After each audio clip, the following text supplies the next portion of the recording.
Hi friends, welcome to my channel. तब चलते आज तृतीय श्रेणी भाषा जहाँ सब हॉलीडे होमवर्क क्वेश्चन रही है सबको लिखिदेबा। प्रथम कही पढ़ा बही बा गप बही देखी छोट अनुच्छेद लिखिए।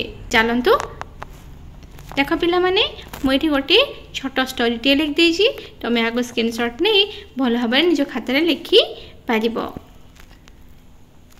आमको यहाँ खरा छुट्टी पूर्व लिखि ना हम कहीं खरा छुट्टी सरीगले स्कूल आगे नहीं देखापी पड़ो।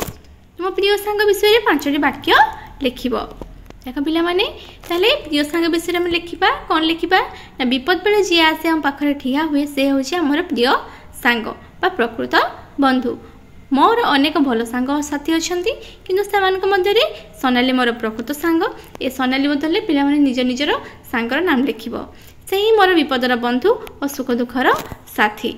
आमे सांग हो प्रतिदिन स्कूल जाऊ। आमे विद्यालय एकाठी बसु और छुट्टी पर पुणी एकाठी सांग हो घर को फेरू।